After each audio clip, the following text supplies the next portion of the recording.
আসসালামু আলাইকুম, স্বাগত জানাচ্ছি আরটিভি সকালের সংবাদে। আপনাদের সাথে আছি আমি পারভিন মিতু।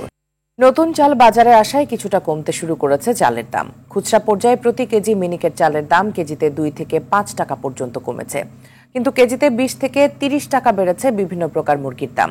সবজির বাজার ঘুরে দেখা যায় সেখানেও বেড়েছে দাম। শীতকালীন সবজি বিদায় নিলেও এখনো আসেনি গ্রীষ্মকালীন সবজি, তাই সবজির দাম বাড়তির দিকে জানায় ক্রেতারা। অন্যদিকে খাদ্যের দাম না কমানোয় সরবরাহ কমিয়েছে খামারিরা, যে কারণে এক সপ্তাহের ব্যবধানে মুরগির দাম বেড়েছে 20 থেকে 30 টাকা।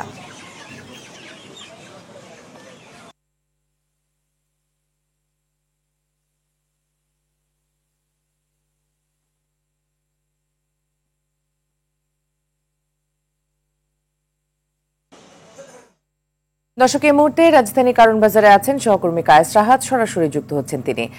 রাহাত, বাজারে সবজি ও চালের সরবরাহ দাম কেমন দেখছেন এবং বিক্রেতারা কি বলছেন? ধন্যবাদ মিতু। আমরা বাজারে এসে যেটি দেখতে পেয়েছি সেটি হচ্ছে নতুন চাল ওঠার পাশাপাশি নতুন চাল যখন উঠতে শুরু করেছে তখন আমরা দেখতে পেয়েছি যে এখানে চালের দাম কিছুটা কমতে শুরু করেছে, যদিও সেই কমাটা উল্লেখযোগ্য হারে নয়। এখানে কেজি প্রতি 2-1 টাকা কমতে শুরু করেছে বিভিন্ন জাতের চাল, এবং তারা বলছেন যে নতুন যে চাল সেটি এখনও পুরো বাজারে সেভাবে সয়লাভ হয়নি, কিছু কিছু দোকানে কিছু কিছু পরিমাণ উঠছে। অন্যদিকে সবজির বাজারে সেটা আমরা যেটি দেখতে পেয়েছি সেটি হচ্ছে গত সপ্তাহের তুলনায় বা গত কালকের তুলনায়ও যদি আমরা বলি সেই ক্ষেত্রেও আমরা দেখতে পেয়েছি বেশ অনেকটাই বেড়ে গিয়েছে সবজির বাজার। যেখানে আগে গতকালকেও যেখানে টমেটোর দাম বা অন্যান্য যে সবজির দাম 20 থেকে 30 টাকা কম ছিল, সেখানে আজকে 20 থেকে 30 টাকা বেশিতে বিক্রি করতে হচ্ছে বিক্রেতাদের। বলছেন যে বৃষ্টির কারণে পাইকাররা যে অজুহাত দেখাচ্ছেন যে বৃষ্টির কারণে তাদের পর্যাপ্ত সরবরাহ হচ্ছে না, যার কারণে বাজারের যে দাম সেটি তুলনামূলকভাবে বেড়ে গিয়েছে অন্যান্য দিনের তুলনায়।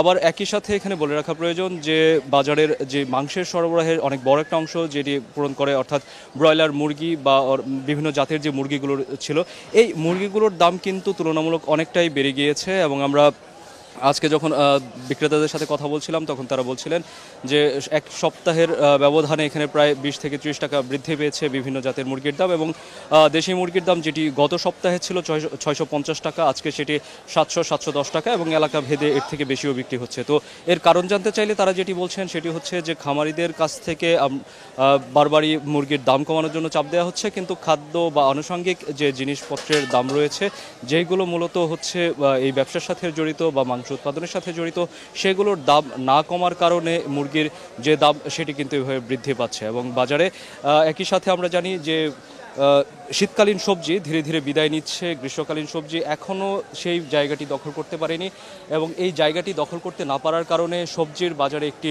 সংকট তৈরি হচ্ছে, যার কারণে সবজির দাম বৃদ্ধি পাচ্ছে। এবং এই কাঁচা সবজির ব্যাপারে যেটি হয় যে বৃষ্টির কারণে যখন কিছুটা বাধাগ্রস্ত হয় যোগাযোগ, তখনই দেখা যাচ্ছে এই সবজির দামটা অস্বাভাবিকভাবে বেড়ে যায়, এবং যেটি আমরা দেখতে পাচ্ছি বাজারে এসে 20 থেকে 30 টাকার একটি ব্যবধান তৈরি হয়েছে। তো কাউরান বাজার ঘুরে আজকের বাজার দর নিয়ে ছিল আমার কাছে সর্বশেষ। অসংখ্য ধন্যবাদ আপনাকে আমাদের সাথে যুক্ত হবার জন্য।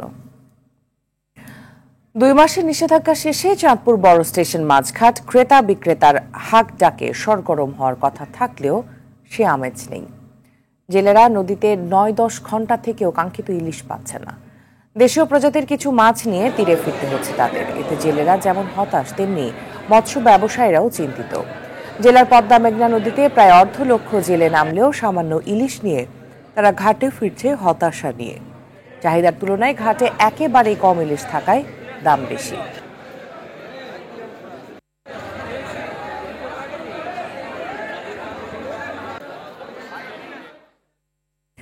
এ বিষয়ে আরো জানাতে চাঁদপুর থেকে সরাসরি যুক্ত হচ্ছেন সহকর্মী শরীফ চৌধুরী। শরীফ, মাছ শিকার নিয়ে জেলে ও মাছ ব্যবসায়ীরা কি বলছেন?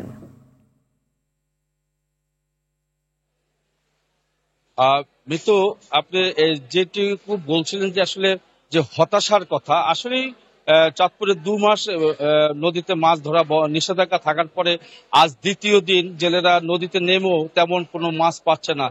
যেটুকু মাছ পাচ্ছে তাও সামান্য দেশীয় প্রজাতির কিছু মাছ নিয়ে তারা ঘাটে ফিরছে 2-4টি ইলিশ হাতে নিয়ে।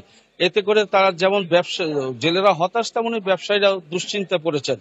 যে আমি এখন যেখানে দাঁড়িয়ে আছি সেটা হলো চাঁদপুরের সর্ববৃহৎ মৎস্য অবতরণ কেন্দ্র, অর্থাৎ এই কেন্দ্রে চাঁদপুরের সবসময় মাছ ডাকের একটা ডাক হাক থাকতো এবং বেচাকেনার একটা হিড়িক থাকতো। কিন্তু এখন এই সময় যেখানে মৎস্য ব্যবসায়ীদের বিচরণ ছিল প্রচন্ড এবং ক্রেতাদেরও বিচরণ ছিল, সেখানে আমি দাঁড়িয়ে আছি এবং অনেকটাই অলস সময় কাটাচ্ছে মৎস্য ব্যবসায়ীরা। বাজারে এসে দেখলাম যে আসলে কিছু দেশীয় প্রজাতির কিছু মাছ, ইলিশ মাছ তেমন নেই। ব্যবসায়ীরা খুবই চিন্তিত, নৌকো ঘাটে তেমন একটা আসছে না, যেহেতু সাগরে এখন অভিযান চলছে। আমি ব্যবসায়ীদের সাথে কথা বলেছি, ব্যবসায়ীরা বলেছে যে এখন মাছের সিজন নয়, ইলিশের সিজন নয়, তার পাশাপাশি নদীতে পানি কম এবং নদী দূষণ, এই কারণে ইলিশ পাওয়া যাচ্ছে না এবং ইলিশের মৌসুমটা আরো 2 মাস পরে, অর্থাৎ 2 মাস পরে আশা করছেন তারা ইলিশ পাবেন। অর্থাৎ যখন সাগরের অভিযান শেষ হবে তখন এই ঘাটটাও ভরপুর হাঁকডাক চলবে এবং বেচাকেনি ধুম থাকবে। এই মাছঘাটের জেলেদের সাথে কথা বলেছি, জেলেরা যারা মাছ নিয়ে এসেছে তাদের সাথে কথা বলেছি, তারা বলছে যে নদীতে তেমন কোনো মাছ নেই। তারা 9-10 ঘন্টা নদীতে বিচরণ করেও তেমন ইলিশ মাছ বা কোনো মাছই পাচ্ছে না। তারা দেশীয় প্রজাতির বেলে মাছ, চাপিলা মাছ, এই পোয়া মাছ, এই ধরনের কিছু মাছ নিয়ে তারা ঘাটে ফিরছেন এবং তাদের এই মাছ বিক্রি করে তাদের জীবিকা নির্বাহ করছে। এদিকে জেলেদের এই হতাশা দেখে বা ব্যবসায়ীদের এই চিন্তিত দেখে ক্রেতারা যেমন এখানে আনাগোনা করছেন, তারাও এখন চিন্তিত যে ইলিশ মাছ পাচ্ছে না। ক্রেতারা দূর দূরান্ত থেকে এসেও তারা বাড়ি ফিরে যাচ্ছেন, কারণ মাছ নেই। তো এই ছিল মিতু আমার কাছে চাঁদপুরের ইলিশ নিয়ে সর্বশেষ। শরীফ, আপনাকে অসংখ্য ধন্যবাদ। দেশের বিভিন্ন জেলার গুরুত্বপূর্ণ এলাকা ও প্রতিষ্ঠানে বেশিরভাগ সিসি ক্যামেরা নষ্ট হওয়ায় নিরাপত্তা ঝুঁকি তৈরি হয়েছে। বরিশাল মহানগরে অপরাধী শনাক্তে স্থাপিত সিসি ক্যামেরার বেশিরভাগই বিকল হয়ে পড়েছে। দীর্ঘদিন ধরে নষ্ট কিশোরগঞ্জ হাসপাতালের সবকটি সিসি ক্যামেরা। একই অবস্থা মাদারীপুরের ব্যস্তময় বিনোদন কেন্দ্র শকুনি লেকের। প্রতিনিধিদের তথ্যে আরও জানাচ্ছেন আব্দুল হামিদ। বরিশাল নগরীর সদর রোড, হাসপাতাল রোড সহ ব্যস্ত, জনবহুল ও গুরুত্বপূর্ণ এলাকায় রয়েছে 540টি সিসি ক্যামেরা। দীর্ঘদিন ধরেই অকেজ অবস্থায় পড়ে আছে সেগুলো। ফলে নগরীতে অপরাধ সংঘটিত হলে তা শনাক্তে কোনো কাজে আসছে না এসব সিসি ক্যামেরা। পুরনো যে সিসি ক্যামেরাগুলো লাগানো ছিল এগুলো সবগুলোই অকেজ। চুরির ঘটনা ঘটছে প্রতিনিয়ত, এক্ষেত্রে সিসি ক্যামেরা অবশ্যই দরকার। সিসি ক্যামেরাগুলো থাকলে অ্যাটলিস্ট চিহ্নিত করা যায়। বরিশাল সিটির প্রধান নির্বাহী বলছেন, রক্ষণাবেক্ষণের অভাবে চুরি হয়ে গেছে 3 শতাধিক সিসি ক্যামেরা। আমাদের 540 টাকা ছিল, এখন আমরা নতুন করে আবার সাইট সিলেকশন করতেছি এবং আগের জায়গায় যেগুলো আছে মেট্রোপলিটন পুলিশ যারা আছে তাদেরও সিসি ক্যামেরা আছে, তাদের সাথে সমন্বয় করে আমরা নতুন করে চিন্তা ভাবনা করছি। চুরি ছিনতাইয়ের ঘটনায় অতিষ্ঠ কিশোরগঞ্জের শহীদ সৈয়দ নজরুল ইসলাম হাসপাতালে চিকিৎসা নিতে আসা রোগী ও তার স্বজনরা সিসি ক্যামেরা সহ দুর্বল নিরাপত্তা ব্যবস্থাকে দুষছেন তারা। আমাদের কাছে টাকা পয়সা থাকে, ফোন থাকে, মানি ব্যাগ থাকে, এগুলো নিয়ে আসলে রাত্রে ঘুমাইতে গেলে অনেক কষ্ট হয়ে যায়। এটা বেডের নিচে রাখতে হয়। আমরা তো অসুস্থ রোগী শুয়ে থাকি, আমরা তো জানি না কখন এসে চোরেরা চুরি করে নিয়ে যাবে। হাসপাতাল কর্তৃপক্ষ বলছে, জনবল সংকট ও সিসি ক্যামেরা নষ্ট থাকায় অপরাধের সংখ্যা বাড়ছে। 64টা ক্যামেরা আছে, শুরু থেকে আছে। বর্তমানে এগুলা বছরখানেক যাবত ঠিক মতো কাজ করছে না। সিসি ক্যামেরা যাতে সচল থাকে তার জন্য আমি সর্বোচ্চ চেষ্টা করতেছি। 5 আগস্টের পর থেকে সিসিগুলো হাসপাতাল অকেজি ছিল। আমি হাসপাতাল কর্তৃপক্ষের সাথে কথা বলেছি, ওনারা বলেছেন যে অচিরেই সিসি ক্যামেরা সচল করা হবে। মাদারীপুরের একমাত্র বিনোদন কেন্দ্র শকুনি লেকের চারপাশে সিসি ক্যামেরা অকেজো হয় নিরাপত্তাহীনতায় ভুগছে পার্কটিতে আসা দর্শনার্থীরা।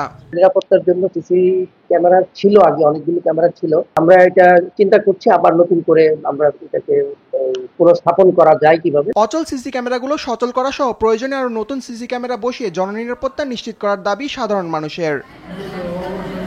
আব্দুল হামিদ, RTV। জমি অধিগ্রহণ ছাড়াই মেহেরপুর বেদবাড়িয়া মধুকারীতে মাথাভাঙ্গা নদীর উপর নির্মিত হয়েছে সেতু। 7 কোটি টাকা ব্যয়ে সেতুটি নির্মাণ হলেও তৈরি হয়নি সংযোগ সড়ক। তাই সুফল বয়ে আনার চেয়ে বরং স্থানীয়দের গলার কাটা হয়ে দাঁড়িয়েছে সেতুটি। এদিকে দ্রুত জমি অধিগ্রহণ করে সংযোগ সড়ক নির্মাণের আশ্বাস দিয়েছেন LGED।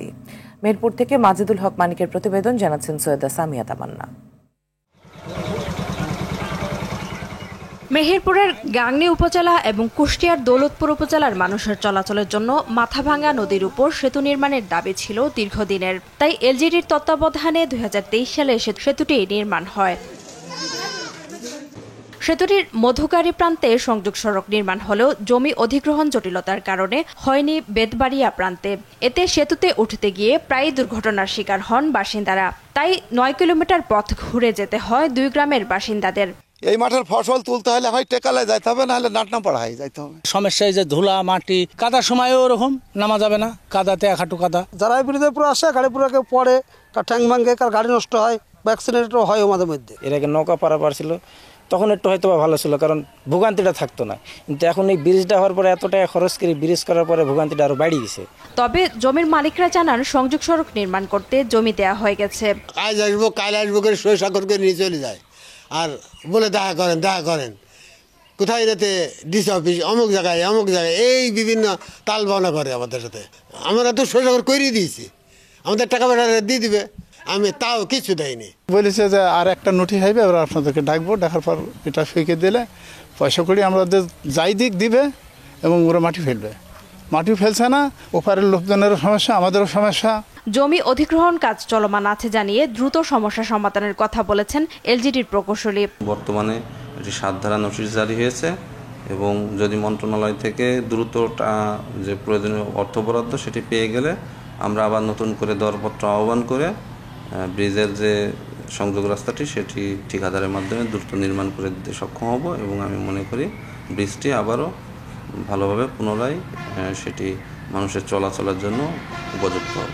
বারবার আশ্বাস নয়, 2 উপজেলাবাসীর দুর্ভোগ দূর করতে প্রয়োজনীয় পদক্ষেপ নেবে কর্তৃপক্ষ, এমনটাই দাবি তাদের। সৈয়দা সামিয়া তামান্না, RTV। সিলেটের পুরুষ ক্রিকেটে রমরমা সময় পার করলেও অন্ধকার আর অনিশ্চয়তায় নারী ক্রিকেটাররা। অপ্রতুল সুযোগ সুবিধা, সামাজিক ও অবকাঠামোগত সীমাবদ্ধতা সহ নানা সমস্যায় সিলেট থেকে নারী ক্রিকেটার উঠে আসছে না। এ নিয়ে স্থানীয় কোচ ও সংগঠকরা জানিয়েছেন আক্ষেপ। রুহুল আমিনের ক্যামেরায় সিলেট থেকে ফিরে আরও জানাচ্ছেন নাজমু সাকিব। অন্যান্য খেলার মতো নারী ক্রিকেটেও প্রতিভা রয়েছে সিলেটে, তবে পারিপার্শ্বিক সহযোগিতার অভাবে উঠে আসতে পারছেন না তারা। স্থানীয় কোচরা বলছেন ক্রিকেট সংশ্লিষ্টদের সহায়তা পেলে এখান থেকেও প্রতিভাবান নারী ক্রিকেটারদের বের করে আনা সম্ভব। গেল কয়েক মাস আগে সিলেটের একটি শিক্ষা প্রতিষ্ঠানে টাইগ্রেস অধিনায়ক নিগার সুলতানা জ্যোতিকে ঘিরে মেতে উঠে খুদে ক্রিকেট ভক্তরা। এমন দৃশ্য দেখে অনেকেই ভাবতে পারেন সিলেট হতে পারে নারী ক্রিকেটার তৈরির আতুর ঘর, কিন্তু বাস্তবতা ভিন্ন। লাল সবুজ জার্সিতে গেল 18 বছর বাংলার মেয়েরা আন্তর্জাতিক অঙ্গনে নানান সাফল্য নিয়ে এসেছে, কিন্তু এতে নেই সিলেটের কোনো প্রতিনিধি। অথচ পুরুষ ক্রিকেটার তৈরি ও সাপ্লাই চেনে সিলেট আছে দেশের যে কোনো অঞ্চলের চেয়ে এগিয়ে।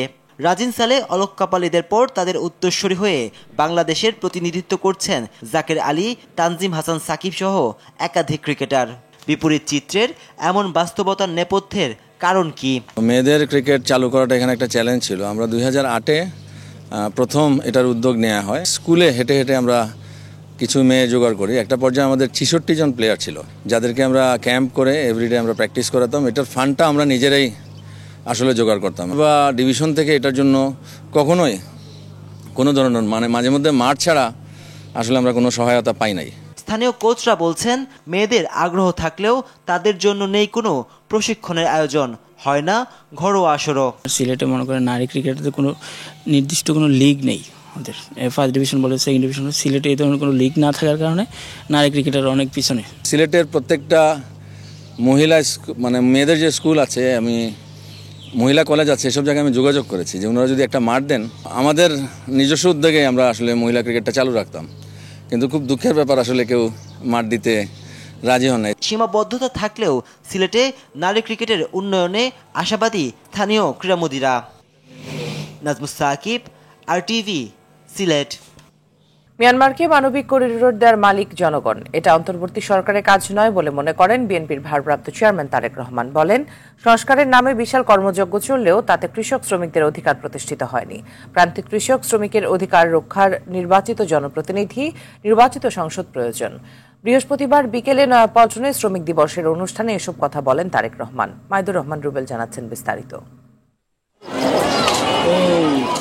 বাংলাদেশের পক্ষ থেকে মিয়ানমারের রাখাইনে মানবিক করিডোর দেওয়ার নীতিগত সম্মতি দিয়েছে ঢাকা। করিডোর দিলে বাংলাদেশ নিরাপত্তা ঝুঁকিতে পড়বে কিনা তা নিয়েও চলছে নানা আলোচনা। দেশের জনগণ কিংবা রাজনৈতিক দলগুলোর সঙ্গে আলোচনা না করে সরকার এমন সিদ্ধান্ত নিতে পারে কিনা তা নিয়ে প্রশ্ন তুলেন বিএনপির ভারপ্রাপ্ত চেয়ারম্যান তারেক রহমান। তিনি বলেন, করিডোরের সিদ্ধান্ত নিতে পারে নির্বাচিত সংসদ। বিদেশিদের স্বার্থ রক্ষার আগে দেশের স্বার্থ রক্ষা করতে হবে বলে মনে করেন তিনি। দেশের স্বাধীনতা সার্বভৌমত্বের সঙ্গে জড়িত এমন একটি স্পর্শকাতর বিষয় সিদ্ধান্ত নেওয়ার ক্ষেত্রে অন্তর্বর্তীকালীন সরকার কিন্তু জনগণকে জানায়নি, এমনকি জনগণের প্রতিনিধিত্বকারী রাজনৈতিক দলগুলোর সঙ্গেও কোনোই আলোচনা করার প্রয়োজন বোধ করেনি। স্বাধীনতাপ্রিয় জনগণ মনে করে করিডোর দেওয়া না দেওয়ার বিষয় সিদ্ধান্ত আসতে হবে জনগণের কাছ থেকে। সরকারের একটি অংশ সংস্কার এবং নির্বাচন নিয়ে বিরোধ উস্কে দিতে চায় বলেও অভিযোগ বিএনপির ভারপ্রাপ্ত চেয়ারম্যানের। অনৈক্যের সুযোগ নিয়ে পতিত স্বৈরাচার যাতে মাথাচাড়া দিতে না পারে সেদিকে লক্ষ্য রাখার আহ্বান তার। অন্তর্বর্তীকালীন সরকারের একটি অংশ সংস্কার এবং নির্বাচনকে মুখোমুখি দাঁড় করিয়ে ফ্যাসিবাদ বিরোধী রাজনৈতিক দলগুলোর মধ্যে সুপরিকল্পিতভাবে বিরোধ উস্কে দিতে চায়। প্রান্তিক কৃষক শ্রমিকের অধিকার রক্ষায় নির্বাচিত জনপ্রতিনিধি, নির্বাচিত সংসদ প্রয়োজন বলে মনে করেন তিনি। প্রান্তিক জনগোষ্ঠীর দুঃখ দুর্দশা সমস্যা সম্ভাবনার কথাগুলো যাতে রাষ্ট্র এবং সরকারের কানে পৌঁছে, এই জন্যই জনগণের প্রত্যক্ষ ভোটে নির্বাচিত জনপ্রতিনিধি, নির্বাচিত জাতীয় সংসদ এবং নির্বাচিত সরকার প্রয়োজন।